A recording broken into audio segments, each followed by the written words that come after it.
love being here. And also just, I mean, we can talk about this on the podcast, but just loving the dynamism and also dedication and consistency that the two of you are showing up with, and bridging, you know, these very esoteric and ritualistic practices into something that seems like sharp, professional, not corporate, but, you know, like a brand. And I'm like, oh, cool. That's like a safe entry point.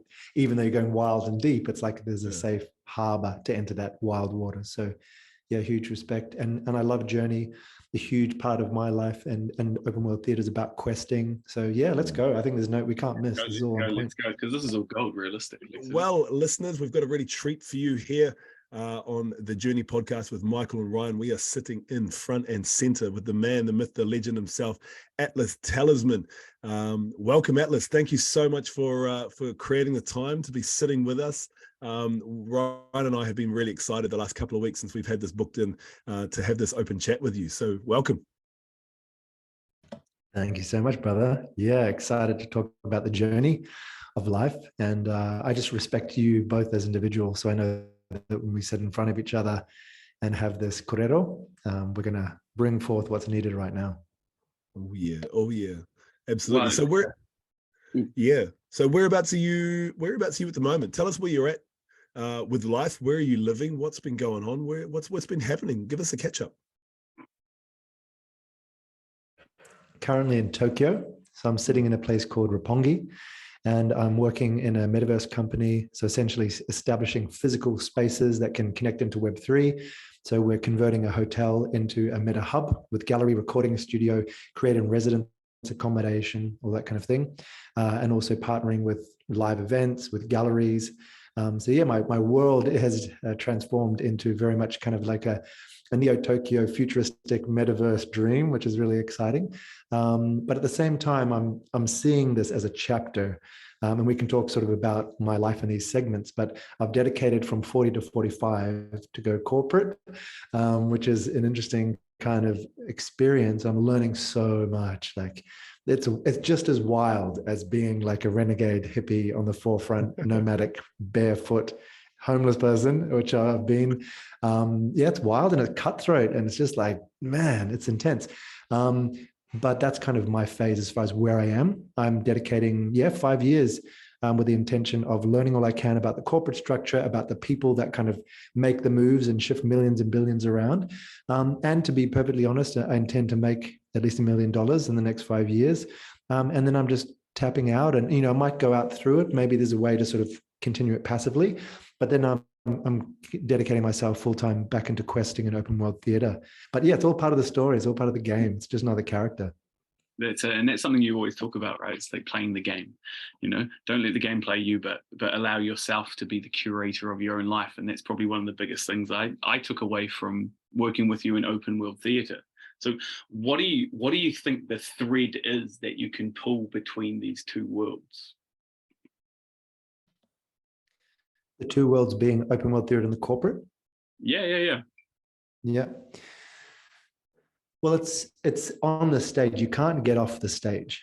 And this is kind of one of the key moments for me. Open world theater or open world is a state of being. It's not a production. It's not a course. It's just simply a state of mind when you realize what is.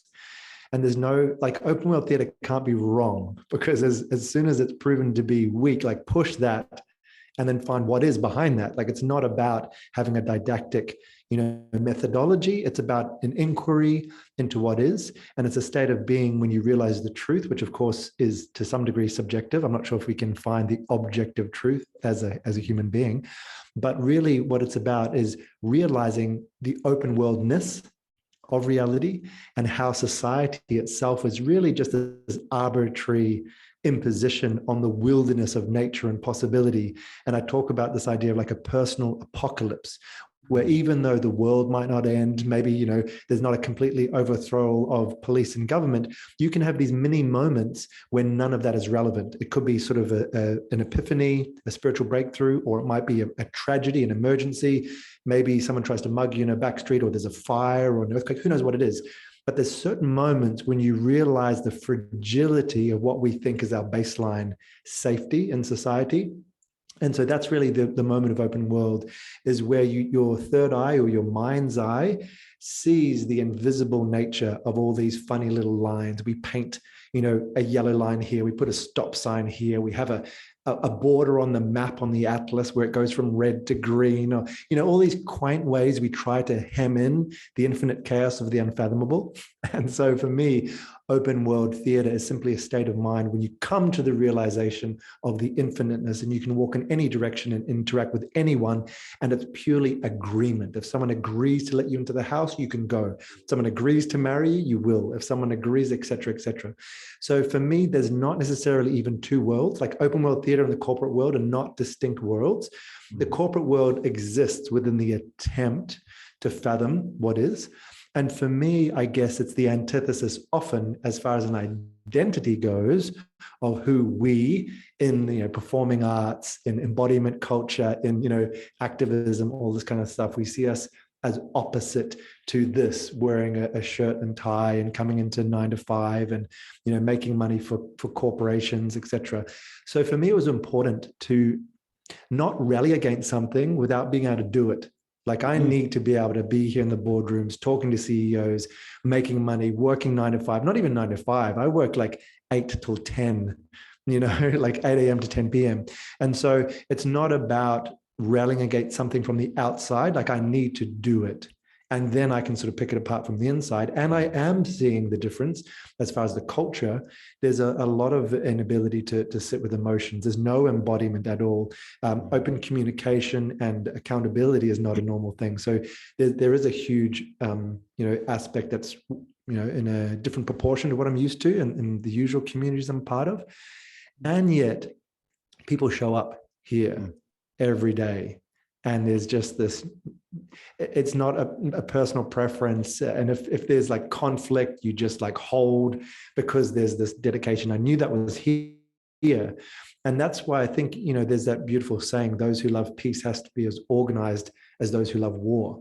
Because there's certain mechanisms of society, whether it be militaristic or corporate or governmental, institutional, all these sort of things. They are very resilient and consistent. And I think due to the unnaturalness of what they're trying to perpetuate, they have to have energy to continually prop up the fallacy. That's a lot of energy, a lot of money, a lot of man hours, a lot of communication energy, all this sort of stuff. So I'm like, wow, how does that consistency and persistence happen? And I'm learning some of it's passion, but some of it's fear, and various other things. So yeah, that's kind of my current toe dip into the worlds. And yeah, so it's different, but it's all within the same game. How are you finding stepping into this? So you've consciously created, we were talking just before the podcast, that you've now dedicated 5 years of your life. So you've gone from the age of 40 to 45, you're diving in deep, you're going into the corporate world. I mean, you've transversed countries, you've gone into this new role that you're moving into. How are you finding moving from one state of where you were in community and different kind of more, dare I say, conscious way of being and communicating and relating into this more corporate structure? Are you finding it difficult to adapt, or are you finding others around you are seeing something a bit different in you and picking up the processes from that and going, can I add this into my life, or is it just all a clusterfuck of chaos? Oh man, there's an answer I want to give, and there's an answer that's probably truer. Like I want to be like, oh, wow, Atlas just walked into the corporate room and everyone started to take off their shoes and like look each other in the eyes. But no, man, it didn't really happen that way. To be honest, like if I'm really, really honest, I abandoned a few practices and processes. My physical fitness went out. My habit of eating, like I started drinking coffee. I do not drink coffee until I moved to Japan, and now I drink coffee like every day. The snack culture is very like you're working, whatever's quick and convenient. So I found, like, to be honest, my moment that kept me sane was the shower. I'd go into the shower morning and night, switch off the lights, have water on me and hum and sing. And that was my little ritual moment which sort of really was grounding, and also to do with relationship as well, starting to connect in, building lovership here and having that sensuality. That's also a really key part for me of like maintaining that embodiment and wilderness and permission and oddity and weirdness and all that kind of stuff. So those are my two little hooks into what was. But to a large degree, I feel I kind of stepped into learn and was changed. So there's a bit of that shapeshifter chameleon thing where it's like I took on a lot of the habits, and it was also wanting to learn the language. Like I didn't necessarily want to come in and try and revolutionize things. I wanted to understand how it hooked in and really try and flow power to the power structures that are there, make sense to the executives, be respected, because I'm already kind of like, I've got, these tattoos and piercings, and I can't hide it. And also when they start to talk about like safe agreements and corporate structures and stocks and this and that, like I can't fake that. So I really need to kind of just represent what I do know, which is communication, community building. I've got a high aptitude, so I can pick up these sort of things. So I really wanted to represent an aspect of like, no, I can fit in here. I can function in this corporate space. So to that degree, yeah, I don't think I'm fully maintained. And I had these visions, like I'd sit down and we have like a sharing circle to begin with. Didn't happen. Within like literally 2 minutes, less, 90 seconds of walking and entering, we're already in business mode. We didn't do a breath with each other. It was just like, oh, hi, great for flying over here. Cool. So what did, and I was like, okay, and trying to catch and try and sort of acclimatize. So yeah, that's been the case since it is that I totally get you, totally understand. So about 9 months ago, I stepped back into engineering, which I chose to step away from for 5 years to pursue naturopathy and breath work and all of the holistic things and build a coaching business. And stepping back into that world, it's exactly what you say. You think you're going to be able to make an impact or to use the tools that you use with clients and people and all these other different situations. But to go into a situation when someone's not receptive to it at all, and it's just like not in their world, not something that they even consider doing, or a conversation that they're even having, that they've got these strict divides between like work and who they really are. It does take a little bit of navigating, because you go in thinking and you're like, okay, I actually have to back off. I actually have to relax. I actually have to respect this environment for what it is and not try to make it something that it's not.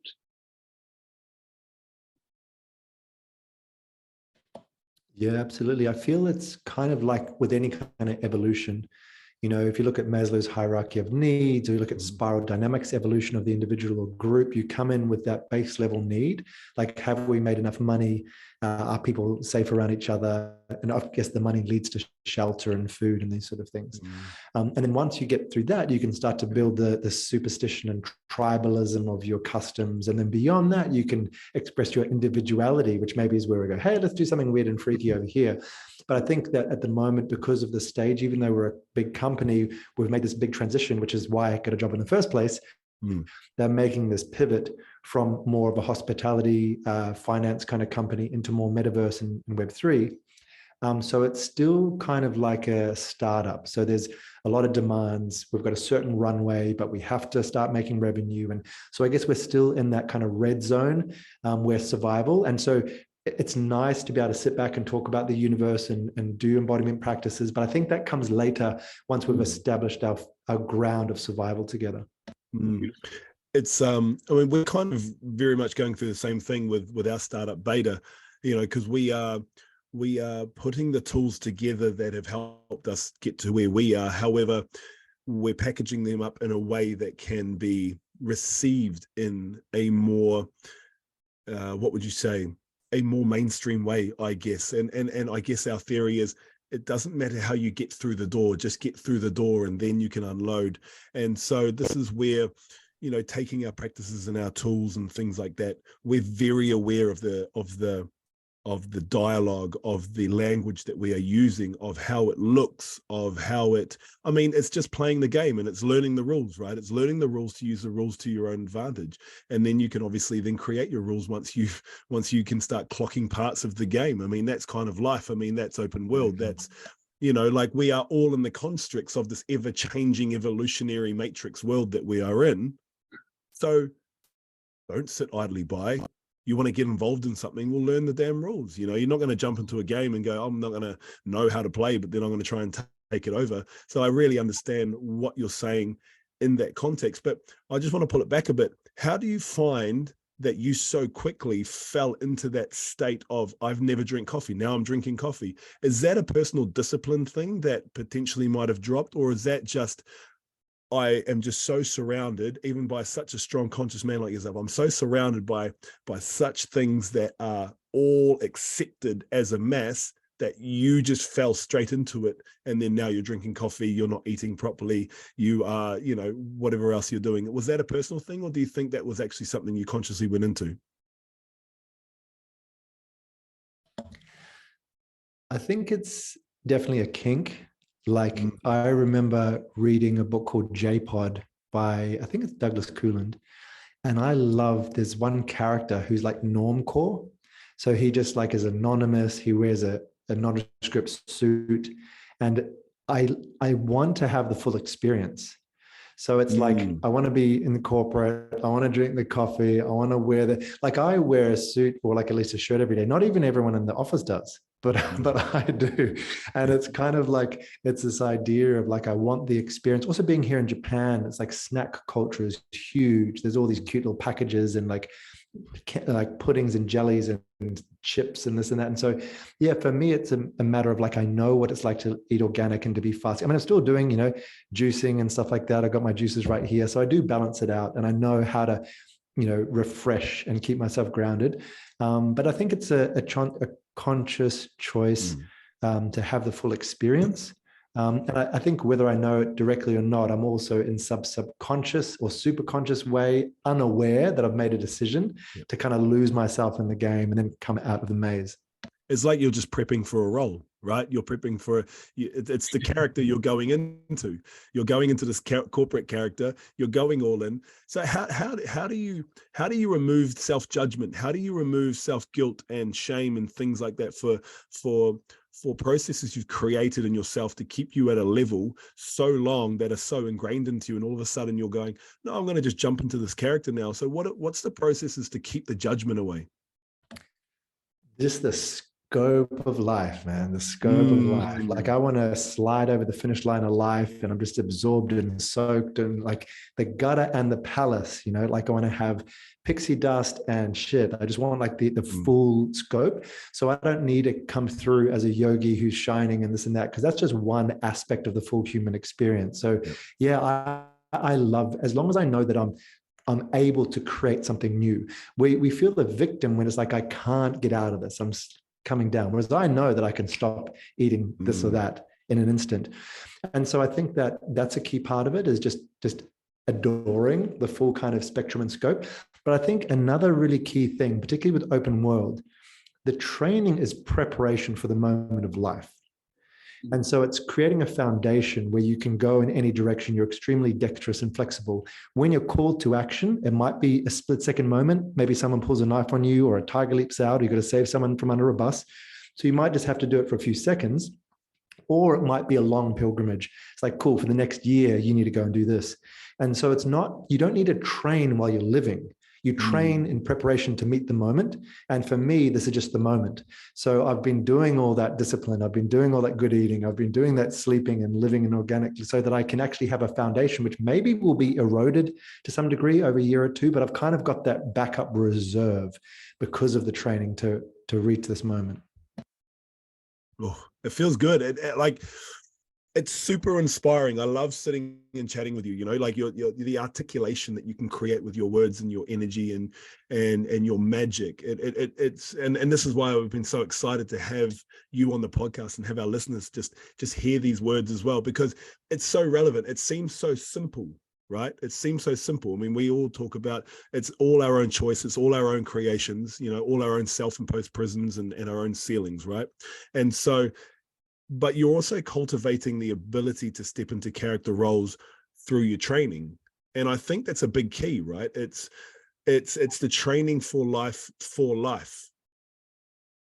because when you're just in the constant training, then are you actually stepping into the life for what you're training for? Mm. You know, like, Yeah, and it was just a little drop in as you were speaking, and it's so relevant. I'm going through kind of, I have been going through, you know, kind of something similar in the last few months myself, just this highly dedicated discipline, action, mind, you know, going through the 75 hard and various other things. And obviously we've got a startup and things like that, and starting relationships and holding friendships and all the good things, you know, and cultivating these new characters that we're stepping into. However, it's the tether that I'm holding on to when I'm actually in the moment going, oh, wait a minute, I'm not doing these things, but however, that was the training for the thing. So it was a beautiful drop in, brother. I appreciate that. Beautiful. Thanks for catching it. Yeah. It is beautiful. So tell us a little bit about what you are actually doing in Japan. Like, what is it that you guys are building? So you say that you're building something Web3 for a hotel industry. Like, what does that even entail? Some people won't even know what Web3 is. So let us dive deep into. Yeah, cool. So if you look at the evolution of the internet, I think it's really interesting that we as human beings create tools commensurate with our spiritual and cognitive ability to fathom them. Like, before we could fathom fire, I don't think we could have created the tool to spark it. Before we could imagine a wheel, we probably couldn't fathom the carving tools to carve it out. However, we, you know, evolved. And so I think that right now we are starting to understand our capacity as a hive mind and a collective to access the Akashic field or the dream time. And that collective dreaming has now manifested into cloud computing. And we're starting to understand the idea of translocation. So being able to be in more than one place at once. And, you know, the word avatar has been around in various spiritual practices, particularly in the East, for a long time. And so it's kind of like the West has started to be able to fathom this collectively, this idea of telepathy and representation of different bodies and the collective dreaming. And so we've been able to now develop tools and technology to enable us to have that shared experience. So that's kind of, I think, what we're doing with Web3. If you look at the history of it, it's happened over the last several decades, coming from the idea of a bunch of, you know, servers, like computer program terminals that connect over various distances. And then we had Web 1, which is the idea of more of a one-way communication, like a bulletin board, and you could read from it. You couldn't really add to it. And then we've got Web 2, which is what we're in today, which is this dynamic, shifting, you know, read and write system. And then Web 3 is more about ownership. So I guess like one of the key aspects or defining factors of Web 3 is decentralization and distributed networks. So it's the idea of, rather than having like a big daddy who's holding all the data for us, like Amazon or Google or Meta or whoever. Instead, there's duplicates of the data and it's held by the users. So it's peer-to-peer. So the idea is that there is no one node, there's no one overarching lord. Instead, we do the functions ourselves. And that's decentralization. So there's copies of all the databases. And then distributed networks means that not one, you know, big organization has to do all the functions, but we distribute the roles out as we do in community. Like one person's a baker, one person's a farmer. And so the same thing with computing, or you can do this part, you can do that part, etc. And so it comes to the idea of edge computing as well, which basically means that rather than having to take all the user data to some far off place to do the computing, you bring the computing closer to the user. So it's a lot quicker. And so that means, you know, your friend might be running part of the operating system. So that's kind of a key definition of Web3. It's decentralized, it's got a distributed operating system, and there's ownership, provable, verifiable ownership. And that comes through just having various standards and open records, like an open ledger, which is what a blockchain is. It's this open log of all the transactions that everyone can see. And then you've got these things which digital assets called non-fungible tokens or NFTs. And that's how you can sort of start to own these things. It could be a node, it could be a contract, it could be an artwork, whatever it is. So it's kind of like being paid to use the internet. You know, you become a key person in the infrastructure of running it. It's taking more responsibility. It's a shift financially away from the big, you know, money industry, which is privately owned. And instead we have DeFi or decentralized finance, so that we actually loan money to each other and we benefit from the system, which only a few men, you know, their secret handshake clubs have been having until now. So that's really kind of what Web3 means to me. But it's not just about technology. It's also about the real world. And the future is a smart world. So it's like, your smart fridge, your smart car, your smart house, etc. It also goes to things like artificial intelligence. It also goes to things like genome editing and the biomedical field and cyborgism. And, so like, there's a lot of contentious issues. I think that any tool that's used for freedom can also be used for enslavement. So I understand the dangers of a cashless society. I understand the dangers of playing God and kind of, having transhumanist, part cyborg kind of entities and that sort of thing. But, I want to be right here because it's pivotal, and I want to surf the wave. I think that's a key part. Is often, in order to feel safe, we want to control. And often, in order to control, we need to generate ourselves. So it's like, I only want to do something I can make. And I'm going to basically kill everything down so that I can then issue forth my law. And that's kind of an old way of trying to work. You want to have sick slaves. You want to not educate people. You want to poison the water. And so you reduce everyone so you can actually issue something forth. For me, that's a cowardly way to live. Instead, I know that there are greater things than me. And so I learn how to be the clown, and I surf the chaos, and I go on this wave. You don't have to generate, because that's not sustainable. You'll become exhausted if you're making everything yourself all the time. Instead, there's great forces at play. The Dharmic river, there's nature, there's all the things we can't even fathom that are pushing things forward. And I think an undeniable wave is the fourth industrial revolution. And the interesting thing, this is also pushed by like the World Economic Forum and all these people that maybe would be, the bad guy in Star Wars or whatever. And that's a cool thing, is like, well, all this money and all this marketing and all these big important people are pushing forward this thing, but it's kind of, they're playing catch up. The hacker phone freak kind of community developed blockchain and all these kind of hacker tools. And then they realized how powerful they are. It wasn't that they were against crypto with all this like regulation and law and black PR. They just didn't like that we had it. So now the big industries are starting to work out how to kind of own it. And they're pushing things called CBDCs, or central bank digital currencies, and trying to work out how we can have, DIDs or decentralized identities and all this sort of stuff. So for me, I'm like, okay, you guys are pushing this because you've got this agenda. I'm going to surf in on that, and I want to be right on the crest of that wave as I watch this next industrial revolution of our species occur. What would you say to people who are fearful of what you're talking about right now? Because there's a lot of there's a polarity in that, right? There's an absolute deep polarity in the fear of the control, of the decentralization, of the non cashless society, of the cashless society. Sorry, I mean, you're front and center, and you have been for a long time. This is it's been beautiful to watch this as your dharma, just constantly being in and surfing that wave. So what would you say to people who would completely disagree with you? Would you go, no, Atlas, a cashless society is terrible.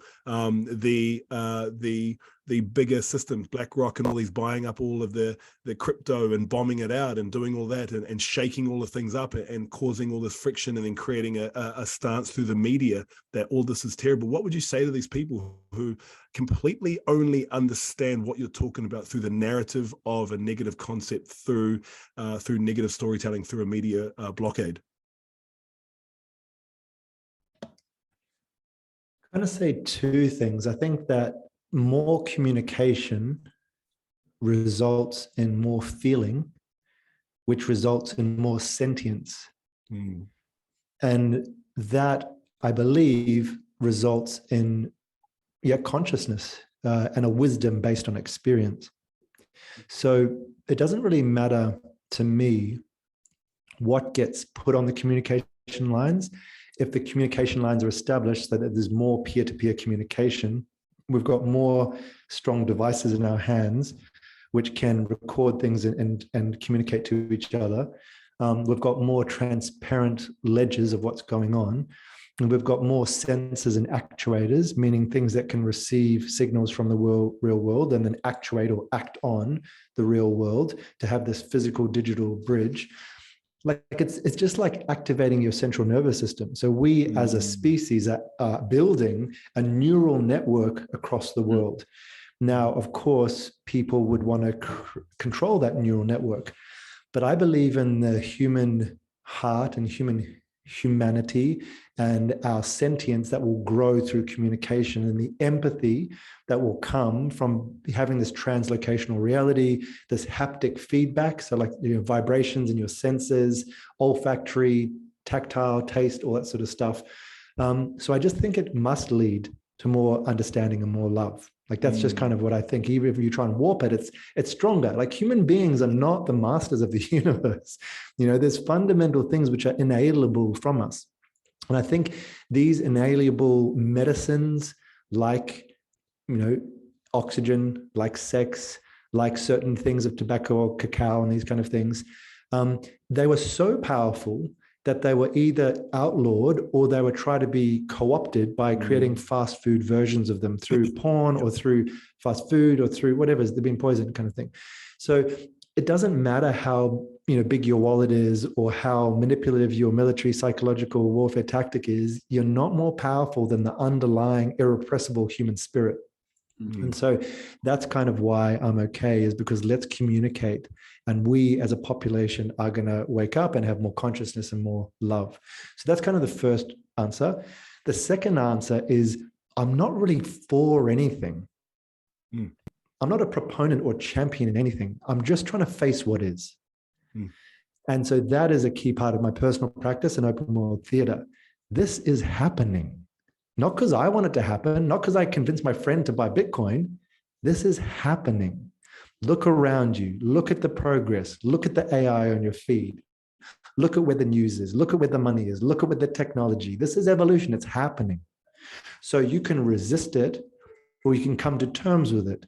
And I think that conservationists, people that want to preserve what is, and there's a lot of green-sided left-wing people that are conservationists. If you look at the emotional tone scale, conservation and conservatism are the same kind of level. You want to keep things as they are. Stop, stop, no, no. And so I think that is not a life force of creation. When you start to go beyond conservatism, aka conservation, sometimes things do go extinct.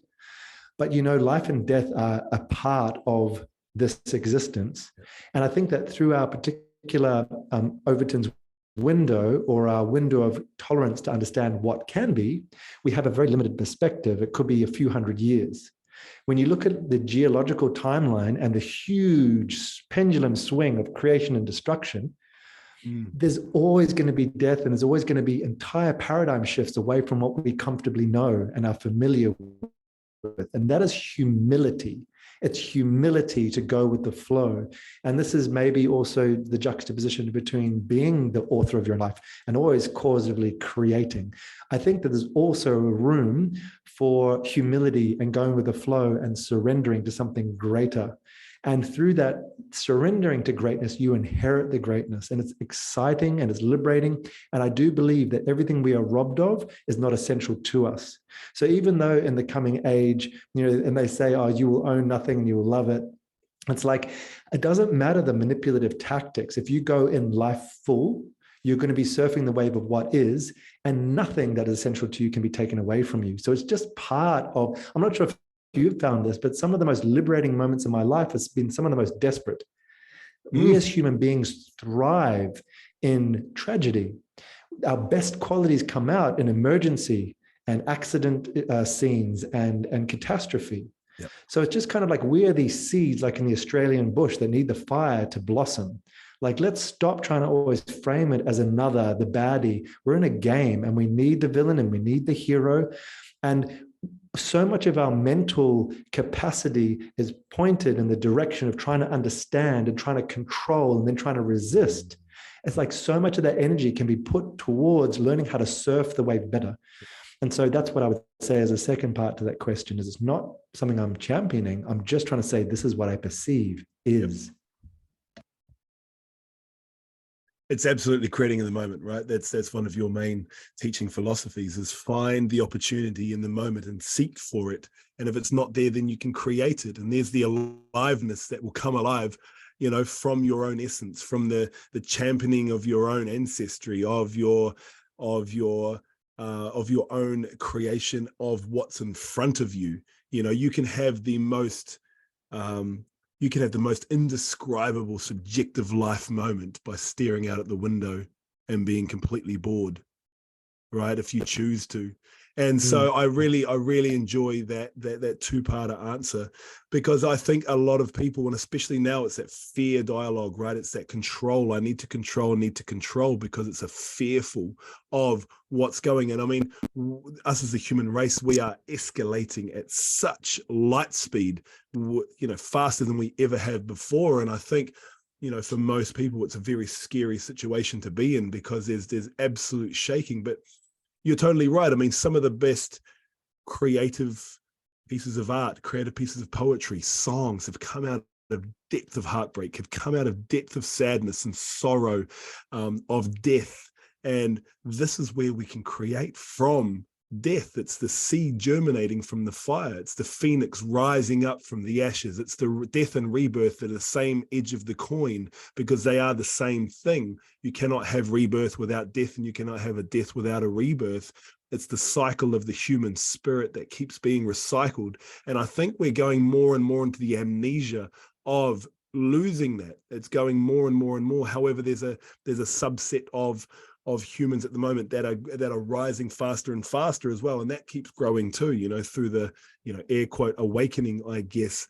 And I think conversations like this and hearing viewpoints from people like yourself and us, who are just in the trenches of creating and enjoying life.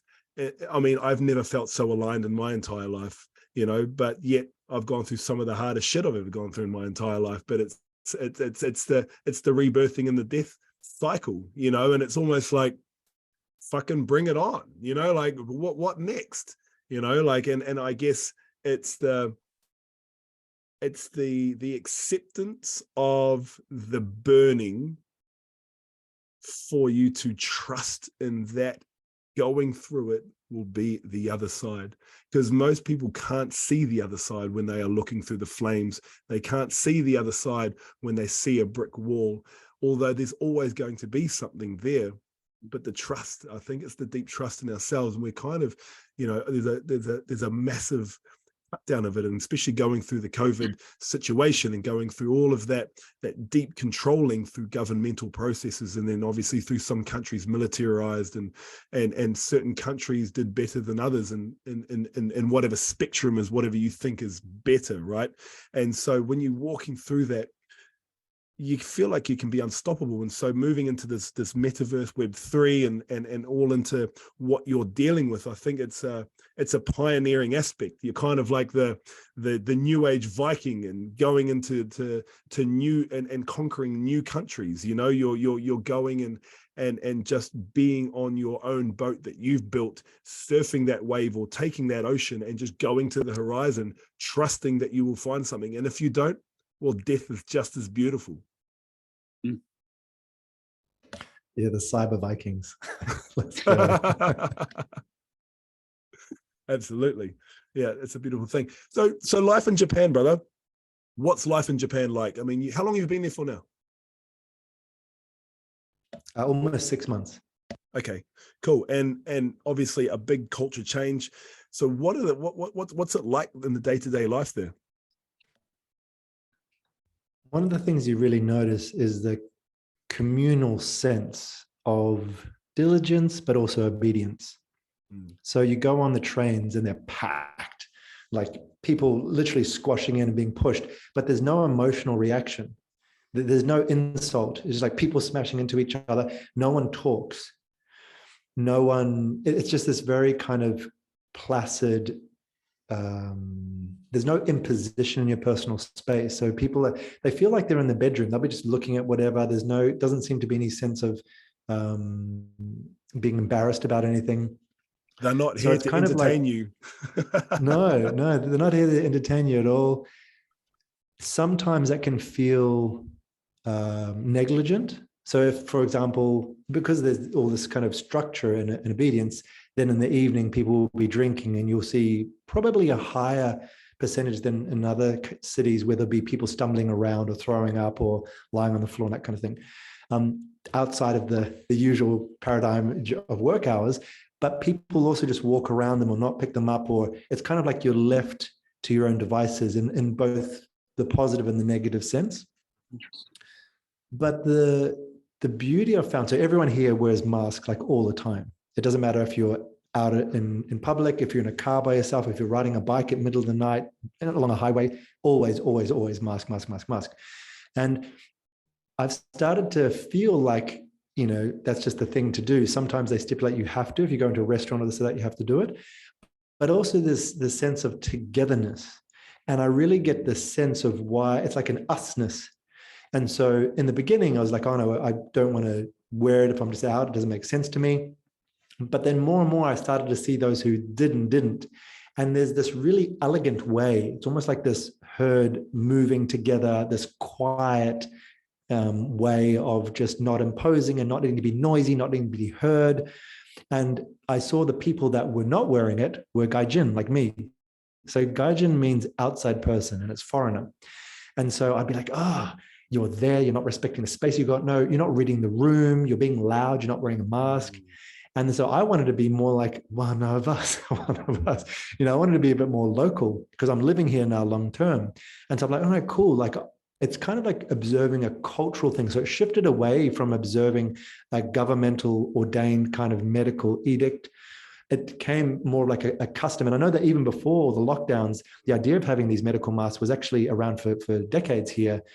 Just if you were sick, it was like this, I don't want to make you sick, so I'll wear it. So it's kind of a continuation of something that was here for a long time. So that's kind of an interesting part, is learning how to disappear, which actually works with open world theater. I want to become no one. I want to be this instrument that can be used for any character and to meet the moment in any way possible. So Japan is helping humble me, working as a team, understanding the effortless way that people give up everything in themselves and become neutral. Like there's a lot of, actually people wear black mostly. There's not that whole kawaii kind of crazy Harajuku fashion as much as you might think. A lot of it is quite conservative and all wearing black, and as they call them, the salary men, and everyone looks fairly similar in the way that they dress and behave, and everyone's been masked, and it's very kind of quiet. So that really is a lot of my experience here. Long hours, but it's kind of very Japanese as well, to work long hours. And there's an interesting disconnect that I think that Westerners seek, is the personal connection. It might partly be because I'm not Japanese, but it also because I see that in other people, there's not a lot of emoting going back and forth in public. And so sometimes you'll go and you'll be asking for something to be bent or an exception to the rule. And it's not like in the West where you might get someone who's a bit snarky or spicy, as goes, and you feel the fire protecting the boundary. There's just this neutrality of like, no, that's not going to happen. Like, no. And you try and push, and then they just like direct you somewhere else. And like, there's nothing to even wrestle with. Like, no, like they're just like calm, but this is not happening. And it's just very clear that the rules will be obeyed. And you see that also happening in places where, say, for example, the red man crossing the road. Doesn't matter if it's the middle of the night and there's no cars, people will wait until it turns green, then they go. And so that's kind of been one of my adjustment phases, and trying to deprogram my own Western judgment of that, and my rebellion, and I want to be wild and free and natural, and coming to terms with the fact that I feel alienated, that I don't necessarily feel a human connection. But then it's just learning a new rule set. Okay, I can't bend this with communication. I can't convince you to change. So now I just have to learn the rules and kind of work within that. And if you can make it work within the rules, there's no judgment. If you can sort of jump over the fence and climb over a thing and wear a red nose and do a thing, like, as long as it's within the rules, there's also this very kind of non-judgmental, placid kind of like, okay, that's within the rules. I don't care if you're, naked running around backwards, as long as that works within the particular setting that we're going to. And, same thing, going to onsens, everyone's naked. And so it's not always conservative, but in that context, it's normal. And so it's totally fine. You can do whatever you want. Or like I said, late at night, people drinking and rolling over the road and throwing up within the context of that suburb at that time of night, it's totally fine. So you can kind of do anything. You go to like adult stores and there's like these big like sex shops with like blow up dolls and all this kind of kawaii hentai, and it's like intense, but that's that area for that. And so it's totally fine, so that's what I'm learning, is just find the space where it's within the rules and then go wild. It's so interesting. It sounds like it's like a hive mind. It's like a hive mind. Everyone just plays the part for whatever the part is in the moment. Yeah, it's amazing. Really disciplined. And I think it's the only way. So this is the most populous city in the world, most populous metropolis. I think it's upwards of 36, 37, 38 million people.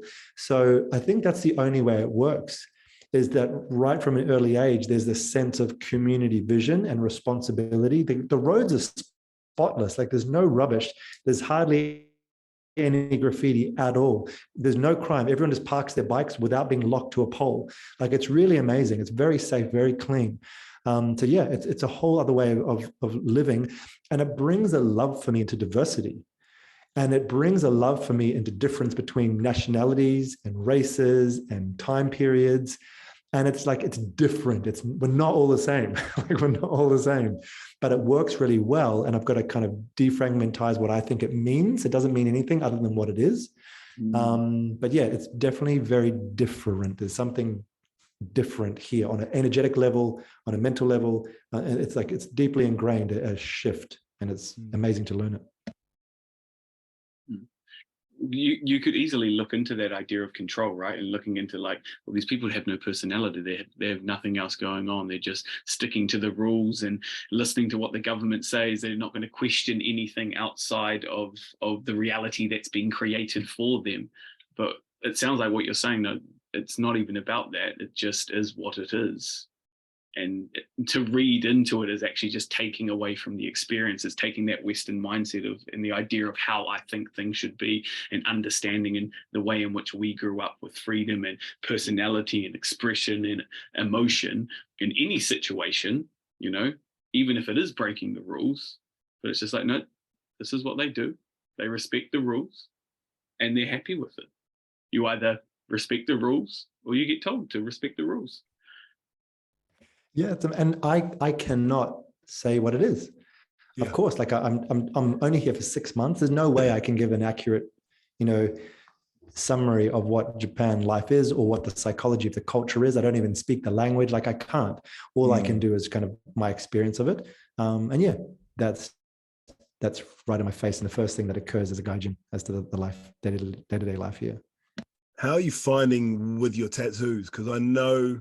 I remember watching one of your stories, and you were trying to find a gym that actually allowed them in. So how are you navigating that, and what's the reaction for showing up with tattoos? I mean, obviously I've got a couple as well. Like it's what's the whole prognosis of all of that? Once again, there would never be any outright rudeness about it, but you just simply can't go to certain places. So it's just like, oh, this is how, like, oh, sorry, like, no, you can't come in here. And so, yeah, like that's the sort of thing when you're here, it's not that you'll be told off, but you just will lose access to certain things, or certain people, won't come back to a meeting, or, just be politely declined. And it's quite extreme. Like one gym that I was going to, they were asking me, well, how I was going to sort of cover up, and I'd have to cover everything. So I'd have to have gloves, I'd have to have, neck. I don't quite know how it would work. I was like, all right, cool. I can make this work. Like I'll cover everything. And they're like, okay, but what happens in the change room? I was like, what do you mean? It's like, if you're in the change room and someone sees you with tattoos, they can ask for you to be kicked out. I was like, oh, can I change in a toilet? And they said, there's no toilet right next to the pool. So it was like right down to the thing of like, you've got to design a plan where no one will ever see your tattoos at no stage of you being in the building. So it's just like surgical. And I couldn't work out. And it just wouldn't be possible to be like in a hijab and working out just like at all times. I was like, no, I can't. Okay, fine. I won't to be. And they're like, oh, sorry. And I was like, okay. But yeah, there's no outward aggression. And I'm continuing to, it's interesting actually with tattoos, because it was so frowned upon, because it was associated with the Yakuza, there's a lot of sort of banning of it. And now there's sort of softening in certain areas, but the tattoo artistry hasn't been very well established here. So yeah, it's not quite as prolific or evolved as an art form that you would see in other spaces, even though ironically, Japanese bodysuits and that particular, I forget the name of it, but it's a particular style, is one of the most popular, particularly at the moment. It's really fashionable. So it's this ironic thing of like Japanese tattoos are popularized outside of Japan, But inside Japan, in the popular sense, like if you just Google search, I've looked at lots of different studios and that sort of thing, and it's not, the traditional high level side. So you probably just can't access it unless you've got direct access to the lineage of it. So yeah, that's kind of the experience of tattoos. But you do see a few out there, but I'd say probably literally 2 to 5% of people would be tattooed or wearing colorful things, and the rest is just not really present. Sounds like such a crazy place. It sounds like a place I want to explore and just see everything you're talking about, and just being told politely, hey, look, you're not allowed to come in here, and just be like, wow, this is what he was talking about. It makes sense. It makes perfect sense. Getting humbled. Yeah. Everywhere you go. Restaurants, or even like renting to people. It's like, oh no, sorry, we don't rent to foreigners. Oh no, sorry, no foreigners can come in here. And it's like in other countries, that's like segregation is highly racist. But here's just like, no, sorry, no foreigners. Like, wow. But I mean, I'm a white male. Like I've got plenty of privilege. I'm not upset that I'm like being, have this against me. I've had a pretty good run. So I'm not crying in the corner, but it exists unapologetically, cherry-faced segregation and racism. It's just like, no, sorry. So brother, tell us what you're doing. So you're deep into, your mental health and obviously helping people and going through all of that. So, I mean, it's been such a big part of you. How are you finding that you're not able to be of service like you were? Obviously moving into this character role of going into the corporate and learning all of that. How is it not being in service to others, and how is it to not be as in service to yourself right now? Yeah, really good question. And the simple answer is knowing that I am in service in a different BPM, a different beats per minute, a different time signature. And I think this is one of the things that we have been drawn into, is this almost ADHD need for the dopamine hit. And it's a huge dopamine hit. If I'm doing workshops every week and I've got people crying in my arms and people having breakthroughs, I'm like, I am good. And that's not why we do it, obviously. No, but some of our ego is fed by that. You're right. And we know that we're being of service, and it's really, really lovely. However, that has a very short-term cycle. Sometimes long-term things take a long time to gestate and to build. And so I'm having to remind myself of this. And you can sometimes compromise and justify why you're not being of service, or you're not walking a purposeful path, because you go, oh, it's leading to something down the track, and maybe you'll never get down the track and you just completely go wayward. But I believe that with this particular window of 5 years, I can learn enough organizational skills. I can build enough relationships with high up executives across many different industries. I can learn what it means to get investment and the legal parts of that. And also working with, a very litigious and discerning and pedantic kind of legal and corporate structure in Japan is like very discerning. So it's kind of raising the level of what I need to do as a business, as an entrepreneur, to get things across the line. Learning some consistency, even if it's not always feeling right. Those are the kind of things that I know it's building up in me, with the clear thing that, once I'm 45, it's got to lead straight back to questing and to open world and all that sort of thing. So that is why, even though I'm not getting the feedback that I'm being of service, I think it's just like the next level up, because I could keep on that same uptick of weekly or monthly or seasonally, but it's kind of only creating seasonal gains or weekly gains or daily gains. So that's kind of what I'm hoping to establish over these 5 years. Yeah, I guess even in the serviceability of others, like, we can still get trapped in a story, right? There can still be an ego attached to it, and I guess it's just honoring that as well, because there's ego in everything. Like Ryan and I speak about it all the time. It's everyone goes, oh, we're going to get the ego death, and it's not even about an ego death. It's an ego integration. Actually, it's the programmed death of different things that don't serve you now through past experiences and traumas and things like that. That's the death and the rebirth of yourself, of your own power. But even, I mean, there can still be too much of a good thing, right? There can still be a story in whatever we're doing, and so sitting in your basis there, we can actually create service in anything that we're doing. You can be in service because you are turning up to a job that you fucking love and you feel like you're making change in the world, going through this different surfing of this new age Viking, digital Viking age that you're moving into, right? And so it's I guess it's the cultivation and curation of your mindset of what it is that you are doing. Who are you in that moment, and who are you that you're showing up as? And so your serviceability can absolutely be to that. It's to the corporation, it's to Japan, it's to this newfound way of being within this culture. It can be the service of understanding the rules and not being the Gaijian of where you are. It's still going, I will wear my mask regardless of where I think I need to be a rebel, because that's actually the service of the others around me, because that's how I need to fit in here. Yeah, definitely. I feel it's also knowing where you need to be put. I think that we've all got a different cut. Our composition and our tendencies, our inclinations, the things we find pleasurable or painful are very different. And I think we're made for certain roles. And I'm definitely made for the frontier.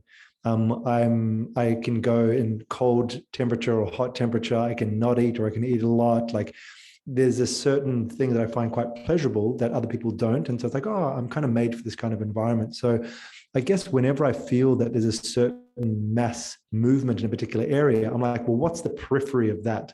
If there's enough people doing X, Y, Z, maybe the embodiment stuff I was doing or whatever it is like, all right, cool, well, where else can I be then? Because there's a lot of people here now. So I'm going to go try and position myself elsewhere. So that's kind of part of it.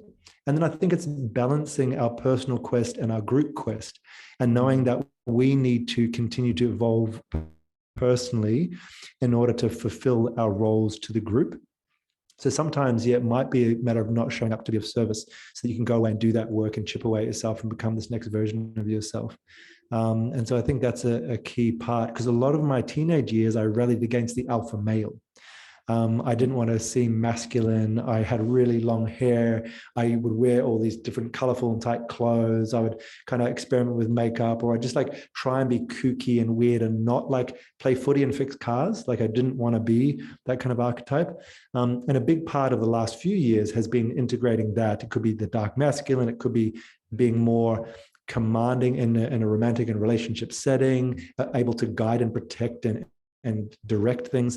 Money has also been a big part of that evolution the last couple of years. And it actually came out of the pain of a previous relationship where I felt very emasculated and unable to provide. But I wanted it so much. And I'd had that same pain come up in many relationships.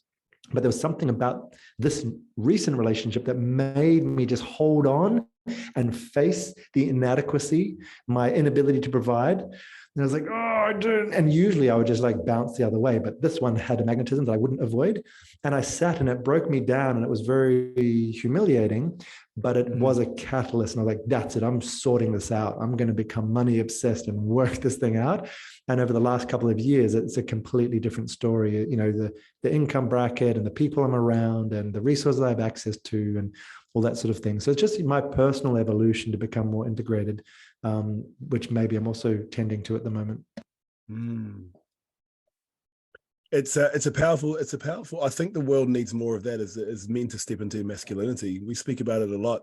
The world needs more leadership. The world needs more healed masculinity. It's it's removing that judgment or the chase of money as a bad thing. It's a provider. It's an energy. It's a something you suffered through to obtain. You sacrificed your time. You sacrificed something to get that. It's a sacrifice. It's an old archaeological analog from biblical times of sacrifice, right? You're sacrificing now for a better future. You're turning yourself into and bringing and cultivating your future self into it. How did you find that you started when you sat in that humiliation of realizing that you weren't the leader, or you didn't have the capability to provide for not only your partnership or relationship at the time, but potentially yourself and others around you? Or, how did you really feel? What was the depth that you went into in that embarrassment? And then how did you kind of work through it to step into more masculinity? Discomfort, I think, is a key indicator of what we're avoiding. I don't think that actuality is that uncomfortable. I don't think that life's experiences are that painful or horrible. the discomfort and the pain is really the thing we're resisting and avoiding and not actually facing up into. So yeah, I was listening to one podcast about Chinese medicine saying that the only pathology or malady in the world is the resistance or blocking of the life force. And so for me, it just became so uncomfortable. And like I said, this relationship held me in the fire. Like I didn't want to run away. I didn't want to break up. I didn't know, I wanted to listen to this person's word because I wanted to be loved by them. And so that was it really. I just stayed in the discomfort. And eventually you've got these different forces goading you, like a cattle prod. And one is goading you back into comfort and your familiarity, and the other's pushing you out. And it just got loud enough and more uncomfortable enough in that one direction that I went through the other discomfort of avoidance to simply take an action. I think that often we're too cognitive and cerebral. We try and forecast what will be. We look at all the pros and cons and we kind of solve it or talk ourselves out before we take action. I love this idea of extending our mind into the physical world and letting our mental mechanics be fulfilled by mechanics beyond us. It might be another person. It might be force of nature and gravity. It might be luck and money comes in or comes out, whatever it is. But I didn't need to solve it. I actually got some help from friends who are coaching me, and it kind of leads back to a game that I'm designing called Vicarious, where I let an online player play me. And it was a little bit like that with my coaches. They just said, like, you're doing this. And I was like, okay. And I just decided to do one foot in front of the other and do that. And I got a house for myself. I was paying rent. I also analyzing subtle decisions you've made. Many, many years ago, I decided I'm never going to pay rent again.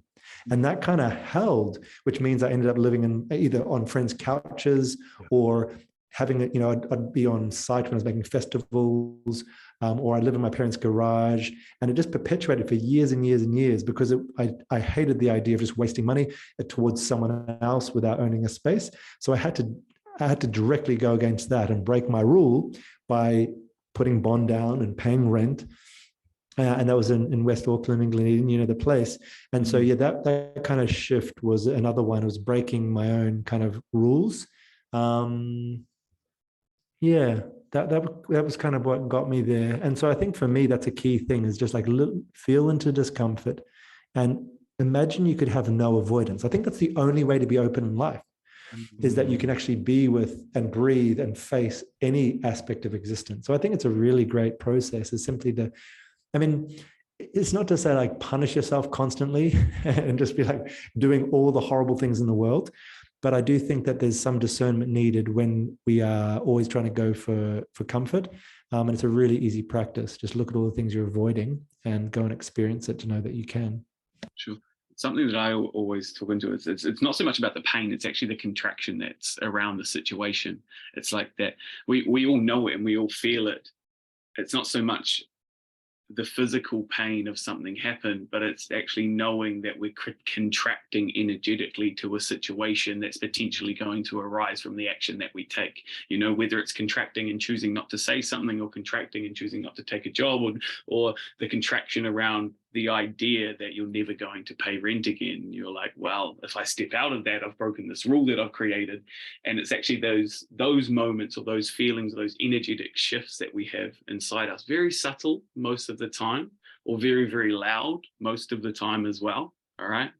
But that's probably more what you're talking about, right? It's not like this physical pain that we have to put ourselves through, but it's actually like that energetic contraction around the identity that we've created. And this is actually the thing that's stopping us from letting the map be curated in front of us, because we have this idea of how the map should look and how the path should be forged. Yeah, I definitely think that, as you said, it's subtle. You mentioned it being loud, and it can be loud, but I definitely more feel the idea of it being subtle. I think that the world is not incarcerated by big steel poles or by gunshots.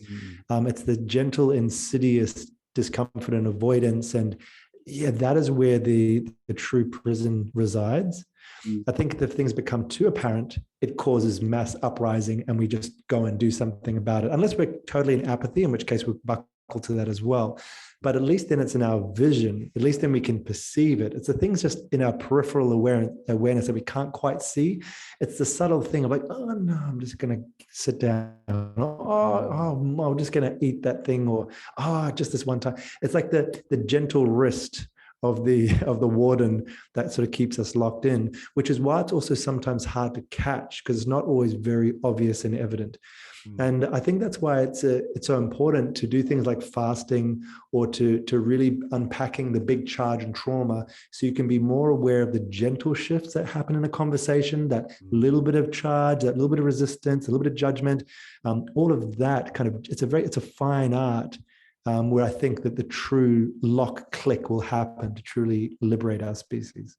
You've mentioned fasting a couple of times, and I know that you're a big proponent of it. So take us on a bit of a journey. I know you've done some really long fasts, and you've gone down that route as well. And I'd like to tie this into when you just kind of backpacked around the world and hitchhiked with no money and just kind of went through different countries, because I'm so fascinated with that story. So let's start with the fasting. So tell us a little bit about your process with that. Do you have a schedule with it, and kind of what's your maybe spiritualism to it as well as your kind of physicality to it? Yeah. Check the mic. We're back. You're back? All right, cool. There we are. Awesome. For me, fasting is a great training ground that has analogies to a lot of other things. I call it a threshold release technique. And so you can have a shorter turnaround with something like a cold shower.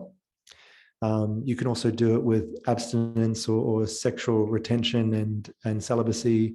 You can do it with hunger. You can do it with pain, scarification, burning, all these kind of things. Anger, emotional. They're a similar kind of process. And it's the idea of coming to an edge and softening across it. So I call it the yin path to yang. And it's learning how to traverse that space. And I think it does relate to the Buddhist idea of dying before you die. And I've had a few different experiences where I've come to that threshold and I've softened across it, sometimes through breath work, sometimes through medicine journeys and different things like that, where it feels like there's an end. Same Kundalini yoga, repeating a certain movement, and you go, there's a physical block and limit, and you kind of sublimate or evaporate across the threshold into the next phase. So fasting is kind of in that group of practices for me. I think also because it's so primal, it's like food, it's that base level of survival. You're coming directly into the animal terms and coming to face with those instincts and those urges, which I think is really powerful. And I think as well, the gut being the second brain, it's the center of all these nerve endings. And so it's a really amazing place to alter the chemical and hormonal composition of the body as well. And I think for me, a big part of this life journey is about letting go and unlearning. And detoxing of the bowel and doing flushes and fasting is kind of getting rid of that intestinal plaque. So you've got the microvilli, these like little hair-like structures that you absorb food through, and obviously they can get clogged and things after this buildup happens. And also we have duress on our body by always having to digest. And so when you really start to pause that through fasting, it can actually go and do other, cellular roles and that sort of thing. So for me, it's about that. It's about letting go, and the less leads to reclamation of more of our aliveness. And because it's also down in the gut, it's going to the lower dantian.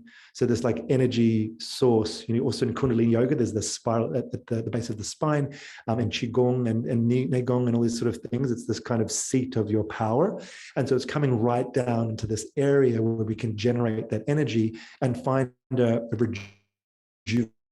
rejuvenation from a different kind of interface, which is the energy going into the body. And I think that's what allows you to do, because you have to let go. Hunger itself is often just a signal, and it also helps you discern what is an actuality and what is a warning sign. Being hungry is nothing you have to do something about. It's not like you got a knife in your side. It's just a signal that there's some kind of state shift in the chemical composition in your body, which is saying, about now we should probably refill. And often it can be maybe an acidic condition. Sometimes you have alkaline, like that burning, like hunger sense in the stomach dissipates. just because it's a chemical shift to more sort of an alkaline state. So for me, those are kind of reasons why to sort of go into that process. For me, the experience of it is definitely enhanced by the beingness or the self-perception of who I am. So if you have a signal, right, that is telling you you're cold, if I consider I'm a Viking and I'm doing training, that signal is verification that I'm on my path. So it becomes pleasurable. The cold means I'm a man, I'm on the front line, I'm a Viking, I'm exposing myself. So similarly, if I feel like a monk, or if I feel like a yogi, or if I feel like a stoic, when I feel the hunger, that mental framing gives me pride. It means I'm on my path. And so it becomes pleasure. It reinforces rather than the resistance, like, oh, I'm hungry. I don't like this. And that's like an identity of like whiny person or whatever it is. Or I should have food because whatever you think about yourself, only poor people go hungry, whatever. If you've got a negative framing. But if you have a positive framing, it actually enhances and it becomes a momentum giver to continue in that sort of path. Another really important part to this is the agreement with the body. The body is an amazing thing. I don't, ever declare that I know what the component parts of the human being are, but my thesis is, my hypothesis is that we are a conglomerate of a number of different organisms, energetic, mental, spiritual, all these kind of things that work in concert together. And we can't even discern what's what. We're so used to having all these different signals come into the singular I that we just take it to be self. But I really see a distinction between the spirit and the mind and the body. And the body is like the most beautiful steed, like you've got an amazing horse, you've got this beast that you ride in the back of. It's just like this awesome machine. It's just this beautiful kind of entity. And I believe that the human body can do a lot more than we think it can do as long as you talk to it and communicate. So for example, with the cold showers, I have it every day, but I tell my body, all right, I'm going to make it cold now, because you build trust. You don't just shock your body. Same thing with friends. I don't like jumping around the corner and scaring my friends, because you're continually breaking trust. Like we need to communicate. We need to come back to innocence. And so for me, that's what I also try and establish with my body. It's like, hey, like same thing with dental work. I've smashed my teeth out. I've had all kinds of dental surgery. And I tell my body, all right, we're going to go into this thing. This is why we're going to do it. It's for our improvement. Same thing with tattoos. It's a ritual. I'm going to go into this. I'm not doing this to punish you. This is about a ritual of whatever significance I'm giving it. And I really find when I talk to my body in that way and I set the intention, my body starts to fast immediately. Like if I really mean it, if I've got intention, the hunger is way less, sometimes not at all for the first day. Whereas usually by about 11 or something like that, I'll be like, oh, I'm hungry. Often on that first day, I'm not hungry at all. It's like, wow, my body really got on board with this. By about day 2 or 3, that first 3 days is kind of the thing. And I'd suggest, I'm not a doctor, of course, this is not medical advice. You've got to take self-responsibility. I don't know your condition. So you've got to know yourself. However, for me personally, if I was going to do a minimum, I'd do 3 days, because that 3-day period is like a time to really get into actual fasting. When you've moved stuff through, I often do like a salt flush as well, or some kind of like excavation when you get rid of stuff, and do that in the mornings. And by about that stage, you move through the body hunger, and it becomes more of an energetic thing. You're no longer sort of needing food. The mind, though, goes wild about food. Like no food has ever tasted as good as I imagine when I'm like 5 or 6 days into a fast. It becomes like the most like, oh my God, fantasy, like luscious, like imagine having chocolate, imagine having bread or whatever it is, and then you have it, you break the fast again. I was like, oh, that was okay. Yeah, totally. I feel like my partner's broken more of my fasts than I've finished them, simply because she's cooked a normal meal, but I'll be like, God damn, why is she making such delicious food tonight? Oh my God. Fuck it, I'm going to have it anyway. So yeah, it's this amazing thing that the mind, and you really I really think we get defeated in the mind first. I've been watching some endurance stuff, and I'm a big proponent for endurance art. I do, 24, 48-hour endurance. I'm actually going to be going to try and break a world record this year to do with virtual reality as well. So I really like it as a spiritual practice, because it's about the mind giving up before the body does. The body's amazing. So for me, it's this training, once again, of letting go, of hearing the instruction and going, no, I don't trust you. And this is also about life planning. If I come to a supernatural state, an openness, and the way I judge it is I feel open, I feel positive, I feel connected, things are in flow, the space opens up, the room feels lighter, I feel more immediate, I'm not thinking, I'm knowing. All of these kind of signals show me I'm in a state of truth, I believe, or closer to truth and being able to see things. If I make a decision in that state of mind, I try and obey it when I'm in a more heavy, pain-driven victim effect, like, oh, sort of things like, I don't trust myself right now, and that's kind of part of the training, is to listen to the higher version of yourself and be the soldier when things are tough. So I think that's a key part. And it's like a moving meditation. If I'm running, say, for example, just little rhythmic kind of just a way. It's like, it could be any mantra. It's anything to occupy that busy, noisy part of the mind so that the body can then just follow your original orders when you originally set them as that sort of higher consciousness. Oh, there's so many downloads. And I saw Ryan writing things down as well. It was beautiful.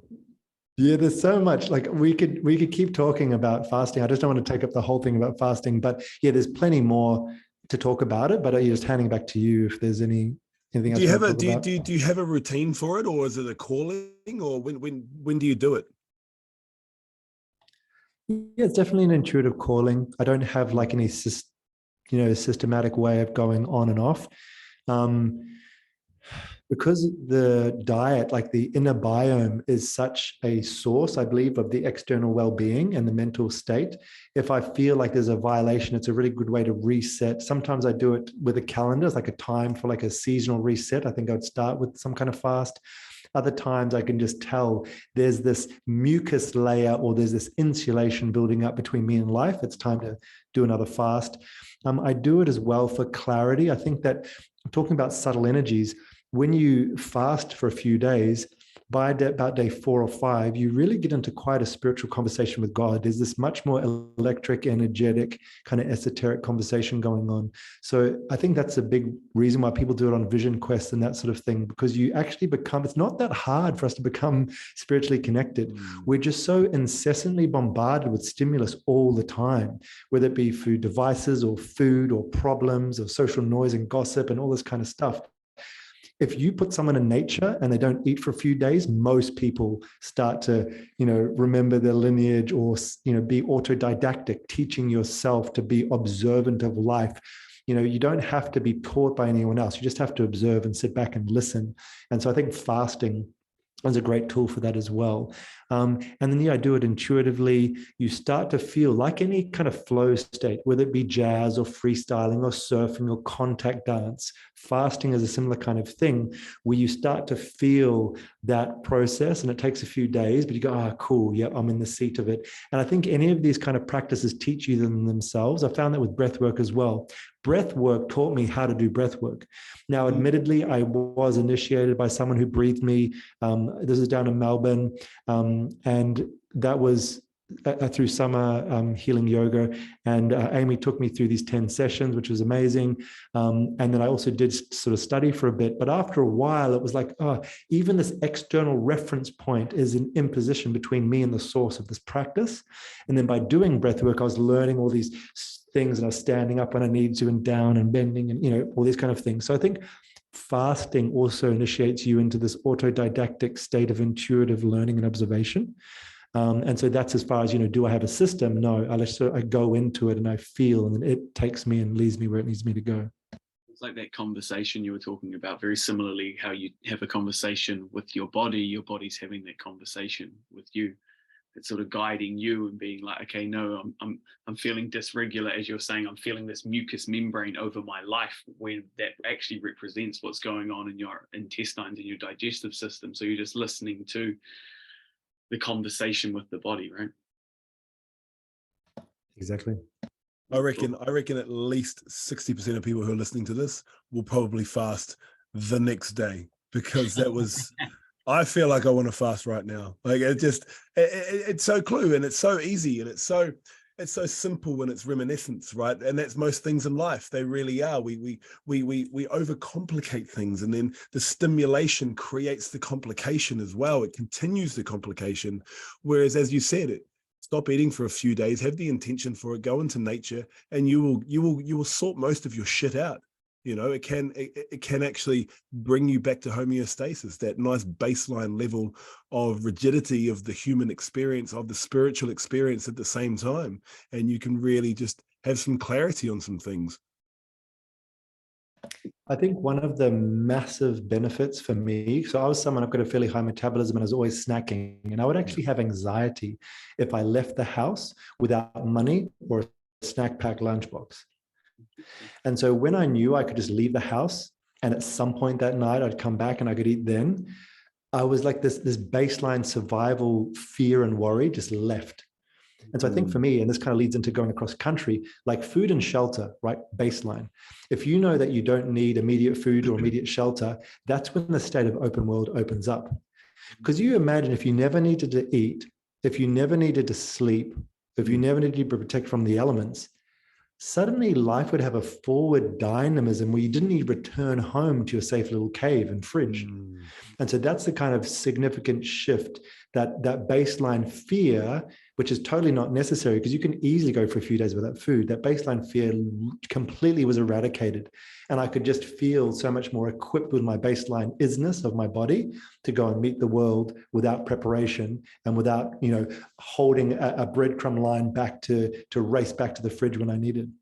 What was it? Let's go into that journey, because I know a little bit about, bits and pieces of it. So I'd love to hear about what was firstly, how did you go? Where did you go? What did you get up to? What was the calling for it? And what were the lessons that you went through when you basically just took a bag, got on a plane and went to a different country and said, all right, I'm here?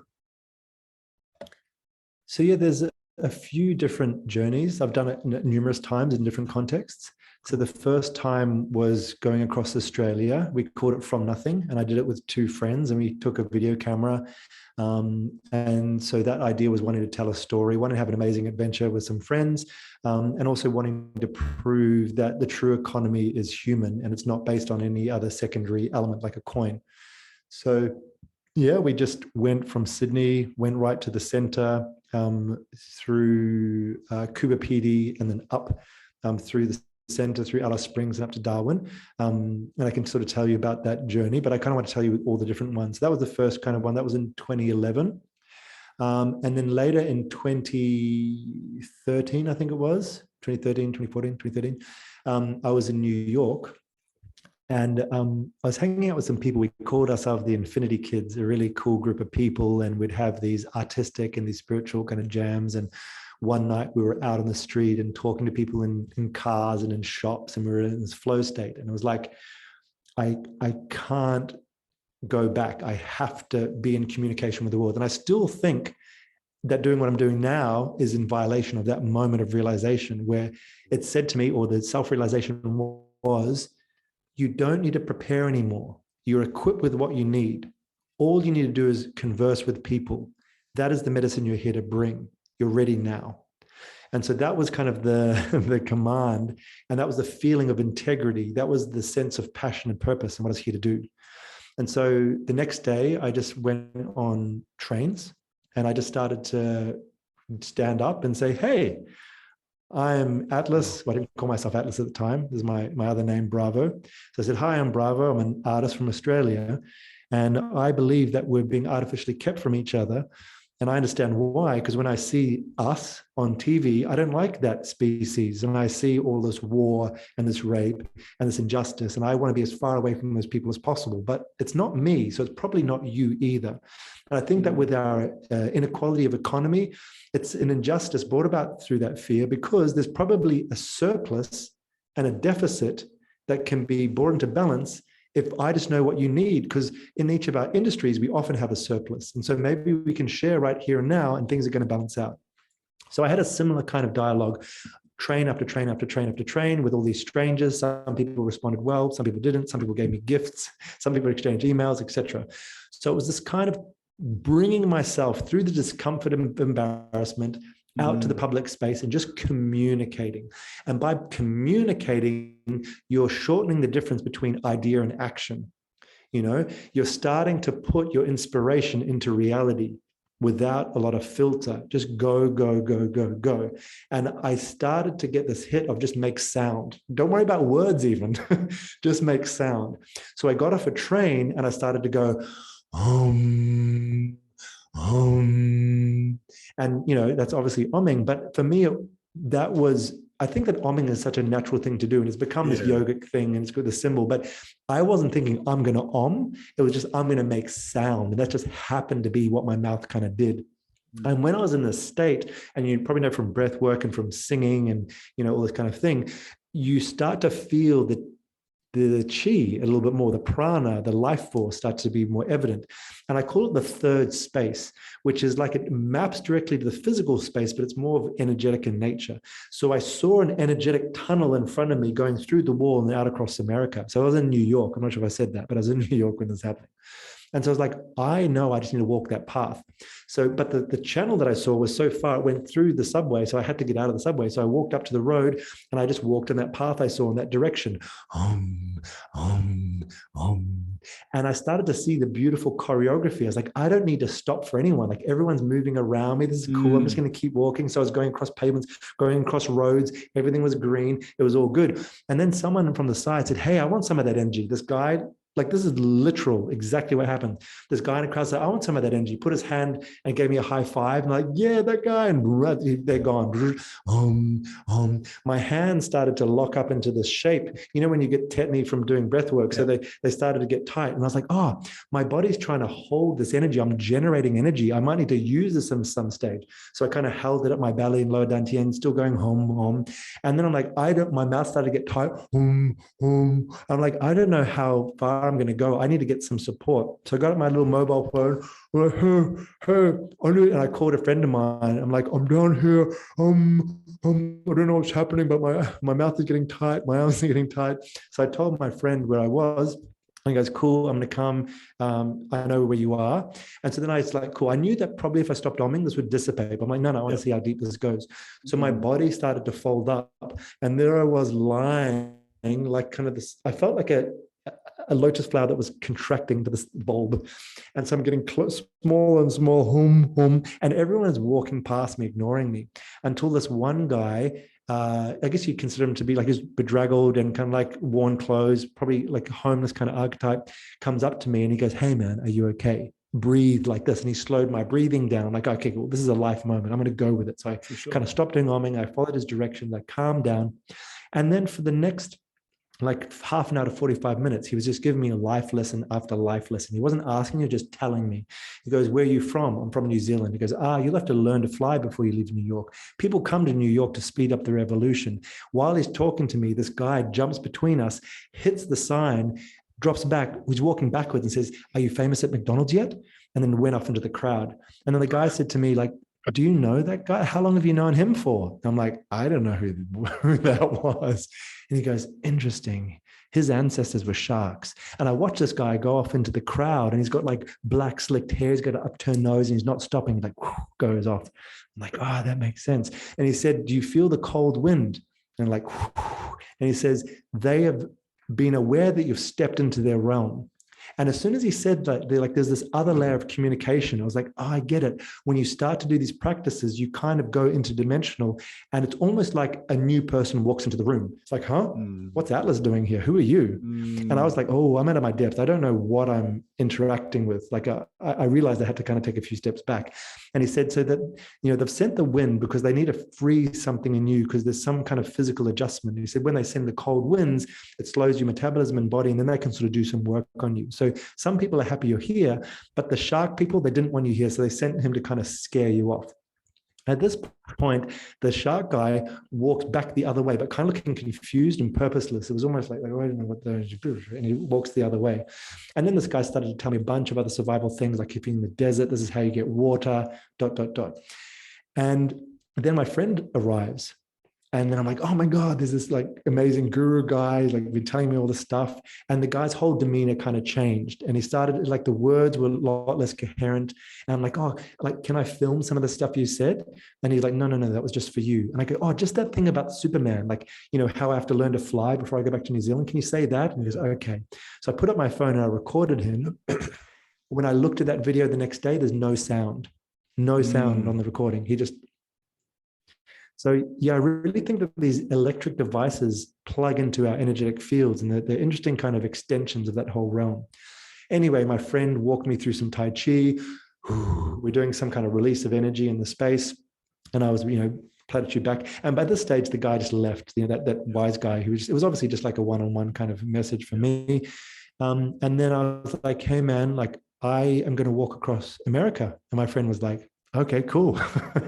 And then I'm like, can you tell my friends, that I'm going to go on this trip? He goes, yeah, cool, no problem. I'll tell them. And he goes, well, let's get you some supplies. So he took me to a corner store. He gave me like an apple and a couple of muesli bars. And he said, like, cool, man, like, amazing journey. He's an amazing friend. He's like awesome, wild guy. Yeah, beautiful.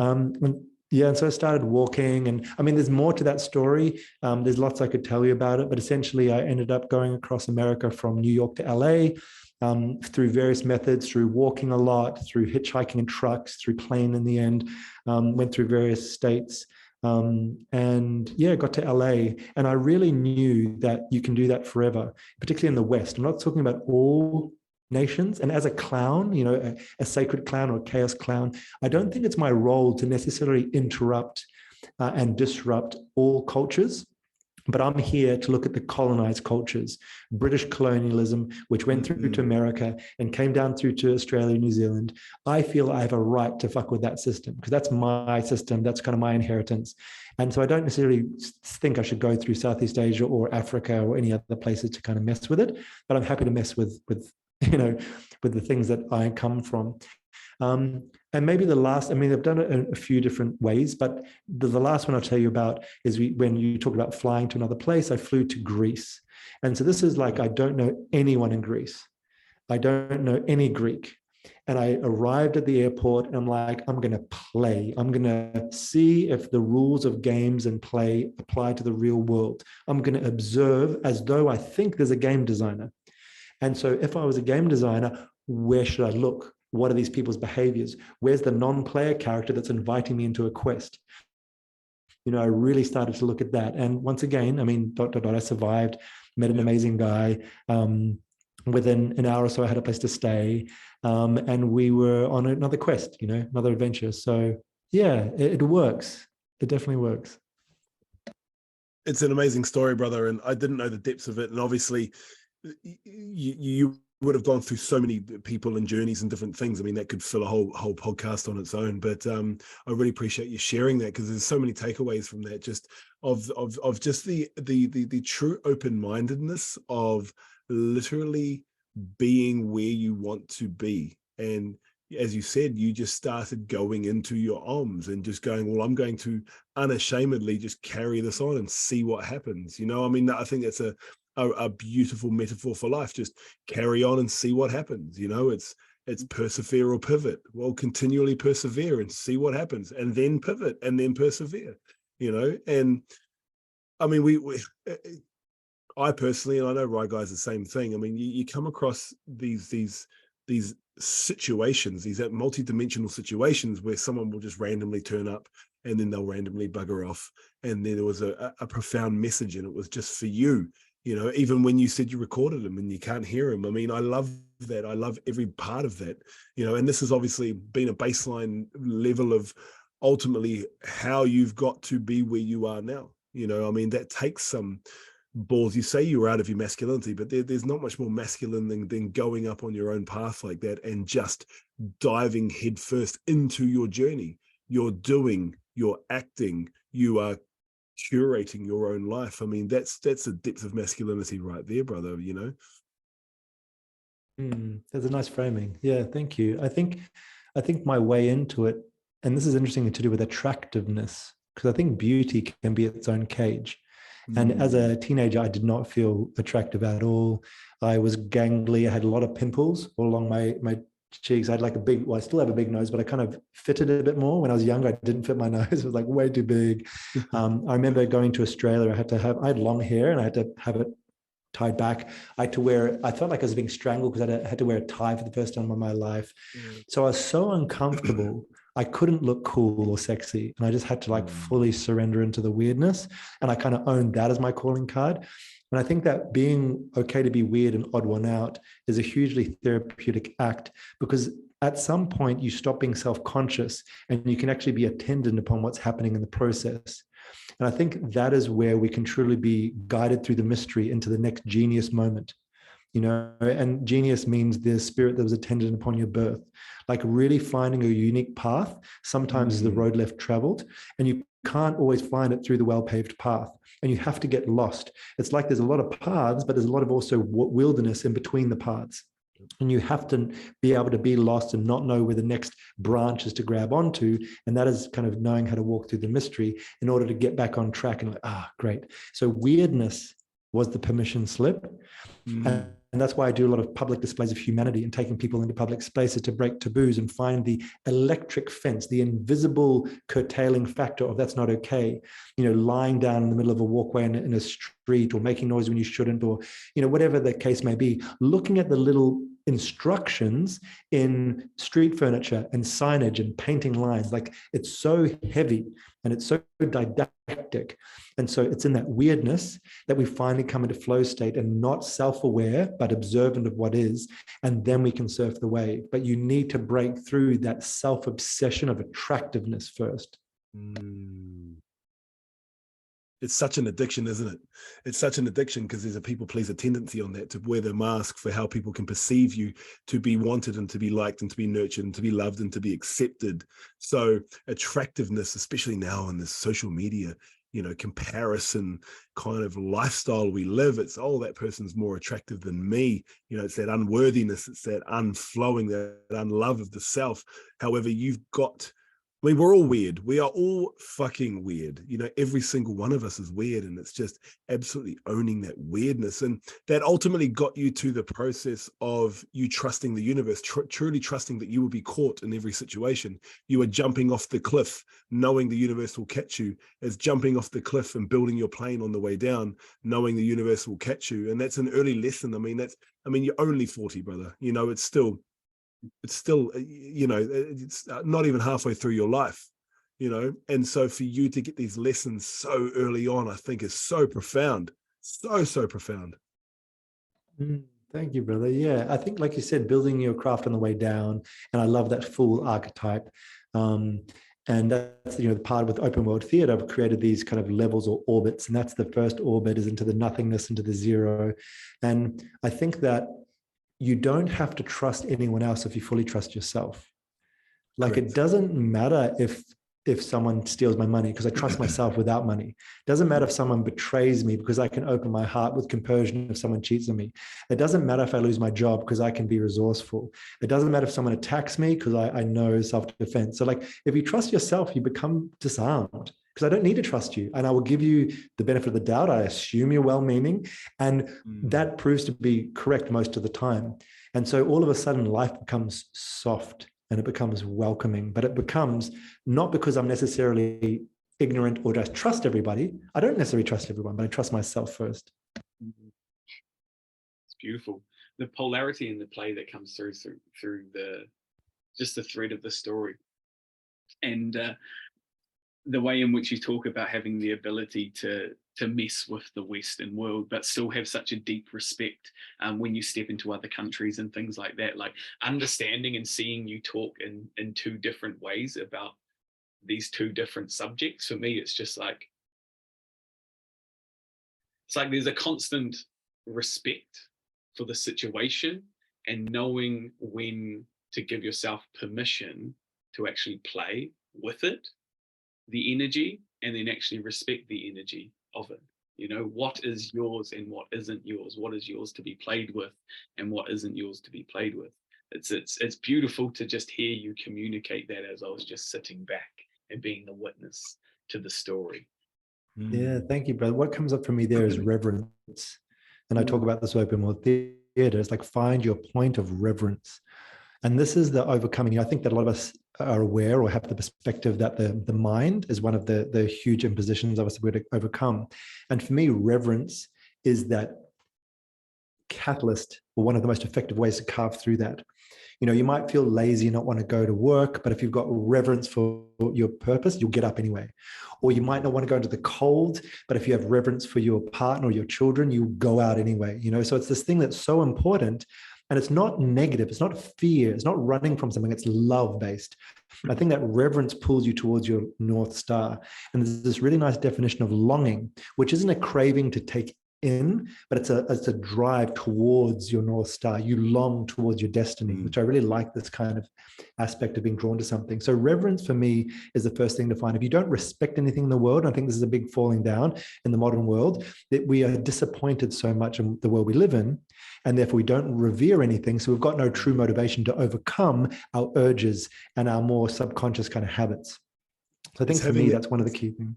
It's having that vision so strong that it will get you through the tough times. It's not necessarily setting a goal. It's having the vision for your life, knowing that that vision can constantly change. It's like, I talk about it having a port you're sailing to, because then you know which winds to catch, but the port can always change, and so can all the winds. You just need to change your sheet, right? So have that vision, have that reverence that's so strong that it'll get you through the comfortability that you want to fall back into, get through and change those habits that you've created that don't serve you anymore, for you to break those to create the new habits. And I think that's such an important piece of information. You know, it's you are the burning example of holding reverence and holding a vision, and then creating action on the intuitive guidance that you are feeling from the divine. It's just, I have the purpose, I have the trust in me. I know that wherever I show up, I will be caught. I know wherever I can create, and where I can create, I can thrive. And I think that's a beautiful subset to absolutely live your life by, brother. Yeah, thank you, brother. Thanks for summarizing it so beautifully. Yeah, the vision is important. And I think that in some ways, ideals are a timeless vision. Ideals are the vision of the now. So sometimes a vision could be seen to be a destination, something to go towards or to achieve or to accomplish. But I think ideals are a vision for how to be in response to the world. And then those become a momentary standard to hold for yourself. And they apply to any situation, particularly if you whittle down to a universal ideal, always to be open, always to grow, always to say yes, always to add to life, or whatever it is, you know, they apply to a relationship, to a business, to a natural emergency, all these sort of things. And there you can just respond, but always be in keeping with that vision for who you are in any situation. Yep, very much so. I love that. I know we're respectful of your time, brother, and we could keep chatting for hours. However, I actually just want to go on a bit of a personal kind of exploration with you very quickly before we go, and that's in a name change. So I just want to share a bit of a quick story. I know I've shared on the podcast before, but just so you know. So I've gone into this process where I've been given a new name. Bodhi Archella is the name. And I went through a huge death, a huge stripping, a huge absolute falling away of the scaffolding of my identity to get there. And I got given the name by somebody who's a dear spiritual guide and teacher of mine, and a dear brother. And I asked him, and went through a naming ceremony and gave it to me. And that was this December last year. And so since then, I've just been allowing it to drop in and just let it sit with it. And we went to Kiwi Burn, and obviously you can play on you can use your paddock name and change it. And so I played in that character for 5 days when we were there, and I've told certain people and different things. But the messaging that I got was, this will be, once you dissolve away your name, then if you can do this, then you can just be the true architect of your life, because that's one of the main identities that you hold to yourself, that you've been given.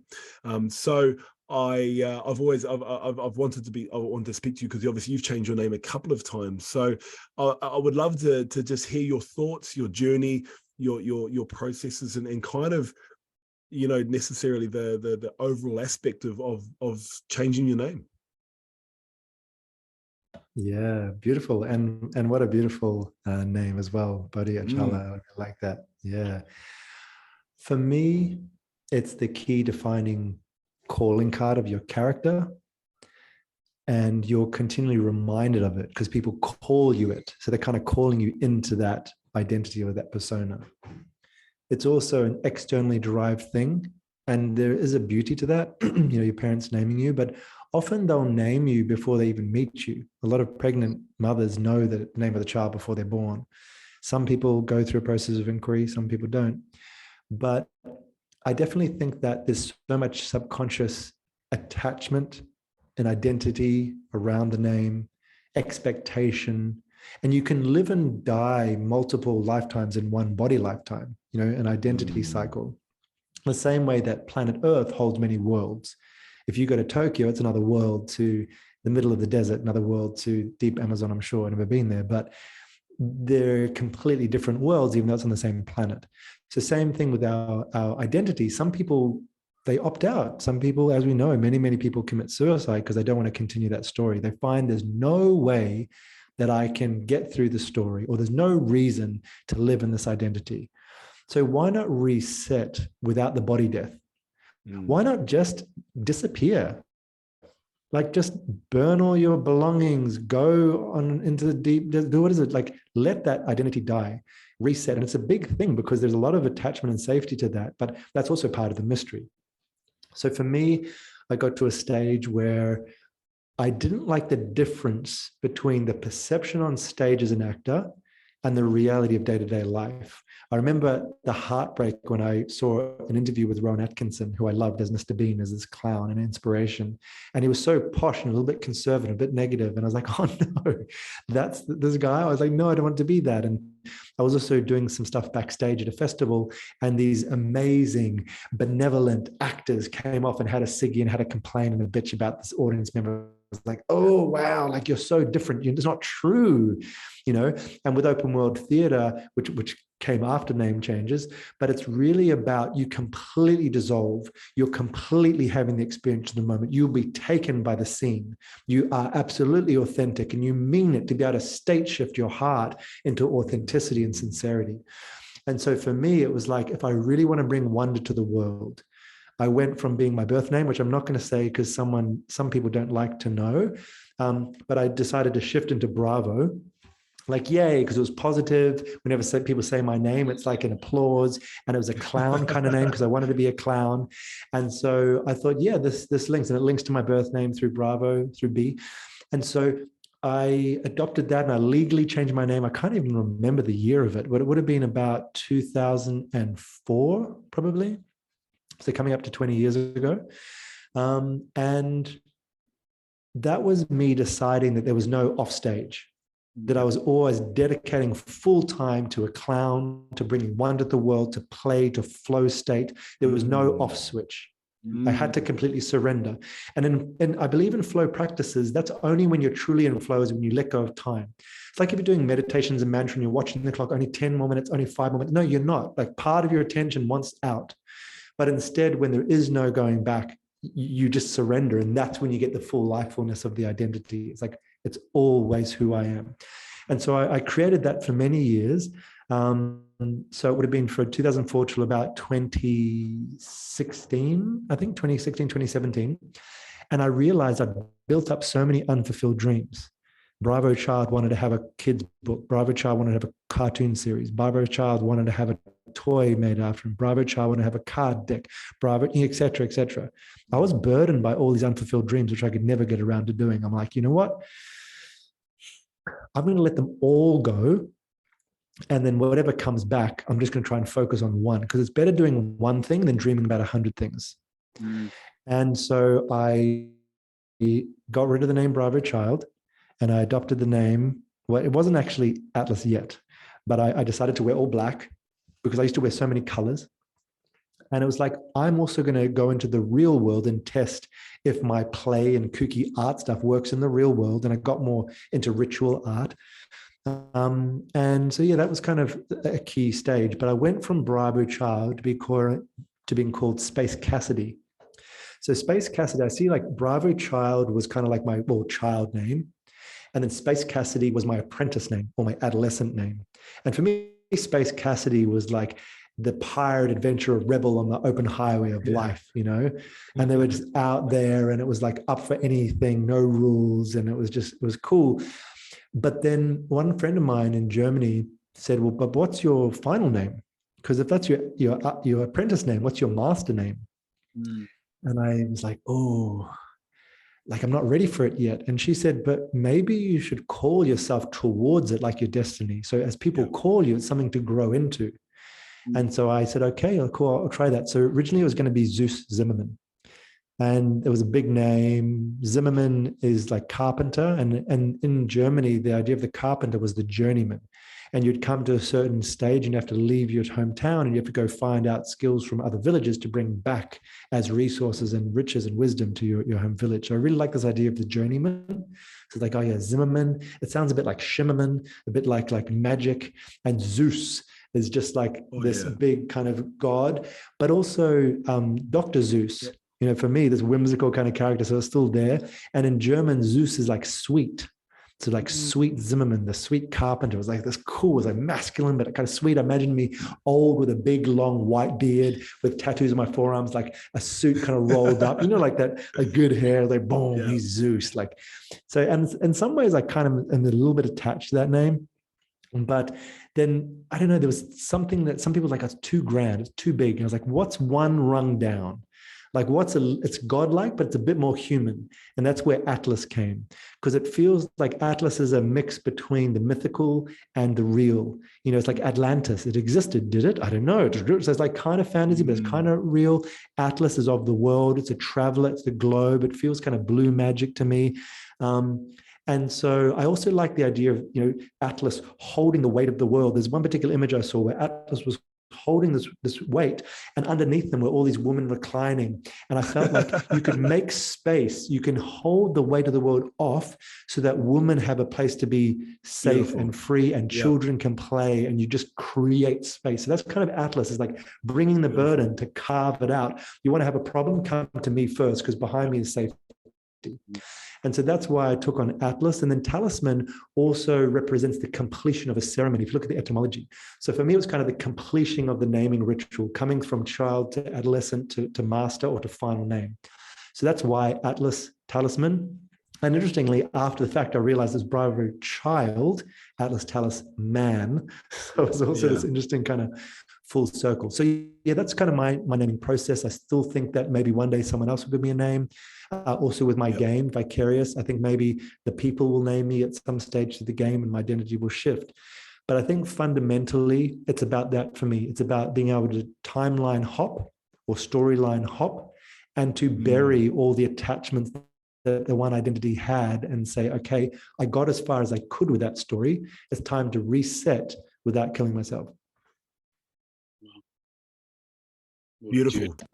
Oh, what a journey. Yeah, it resonates so hard with me. So I mean, like I'm just in that process right now of letting it land, and then the calling will come to okay, it's going to be the legal change, it's going to be the full noise and go through all of that. I mean, I think it probably would be a little bit. I mean, you haven't legally changed it again, have you, since Bravo? Is it still Bravo as your legal name?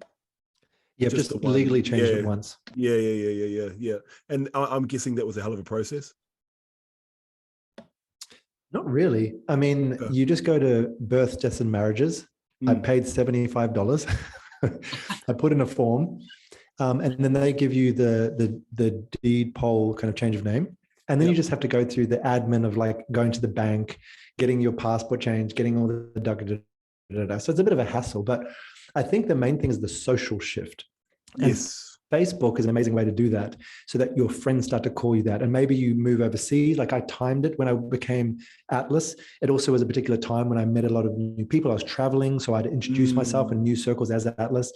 But then because we're so online, when I had the name change on Facebook, everyone just started to associate with me. I don't think it would have been as successful if I had kept it on Facebook a certain way. So I think it's all about that social shift where your community starts to identify you as that. And that's the way they kind of reinforce the new storyline. All the juiciness from that story. No, I was looking forward to asking you about that, actually, just because I knew you had a good journey with it. I'm just in that journey right now, and yeah, it's all going to be a beautiful thing, beautiful timing, and just I love the aspect of just you've gone to the point of your attachments, and it's just like, well, you can just let them go, and then you create the new character, you know, or you integrate the old self into the new self, and you can just move forward, you know. That's the thing that I realized, is that even though you think you're burying all the dreams, the ones that are innately you, they return. And I've definitely felt that some of Bravo Child's dreams and goals have returned to Atlas. but not all of them. And so I think that for me, that's part of the letting go. Never fear of letting go. You'll never be robbed of or bereft of things which are innately you and essential to your path. And I think that's also part of the trust. So yeah, you change identity, but it'll come through in a new guise. And you go, oh, I remember you from that last identity. Okay, you're real, you're here. Okay. And now I can maybe achieve you when maybe all the other false goals are getting in the way of the true goal. Oh, that's beautiful, brother. That's amazing. Well, I think we're going to wrap it up. We could be here all night, but hey, brother, where can people find you? Where can people find you for your open world? Where can they follow you? Where can they watch your incredible life, your beautiful download lives, all of the good stuff? Where can they find you, brother? Atlas Talisman, check Atlas Tallisman out on Twitter. Sometimes like on Instagram, there's a underscore between Atlas and Talisman. You can go to the website openworldtheatre.com. Both spellings work, ER or RE. I generally go with the RE, but yeah, that's probably the best way to follow. Definitely on Facebook as well. I do lives. And if you want to really start to play me as a human avatar, I haven't had it active for a while, but on Twitch, there's an account called The Human Avatar, which will also be you being able to play me as a human avatar. But yeah, particularly because I'm in Web3 and crypto, Twitter is such a main platform. So yeah, follow me there at Atlas Tallisman, one word, to see the next story that I live. Beautiful, brother. We'll put all these in the show notes as well. And yeah, we're all jumping onto those extra social media, so we'll ensure we jump on and share and just do all the good things that all brothers and community do. Thank you so much for having me and for, being interested in this dialogue. And I really hope that people that listen to it take the reverence for the conversation to sit down and kind of, reflect on the journey that they're undergoing. I think that we are robbed of that initiation. We don't have spaces for pilgrimages and coming of age. So hopefully a little of these seeds encourage you to take the stillness away from the incessant noise and come back to that intuitive autodidactic space to release you across the blocks so we no longer have to avoid, and we can finally come into that true state of openness when we face what is. Beautiful, brother. Beautiful. I think people are going to be taking that away. Even me personally, just being part of the conversation, have had some little nuggets of wisdom drop in, and just a constant, just a subtle reminder of the quest, the subtle reminder of the play, the ability that we have to just weave our own life and have it unfold for us, but also unfold it as well. So it was beautiful, brother. Beautiful conversation. Beautiful to hear you just drop genius. Thank you so much, brother. Honored to be here. Beautiful, brother. We thank you for your time. And you know what? There can always be a part two, brother, because there's always plenty more. We can co-create. We can do the things. I know you're setting up a podcast. Let us jump on there. Let us bring our genius, and let's just let's keep this going, brother. We gotta light this world on fire. That's what we're here for. We're all here for it. All the way, baby. Awesome. Thank you very much, brother. And to you listening, thank you very much for listening. We appreciate you. And we will see you all next week. See you later, everybody.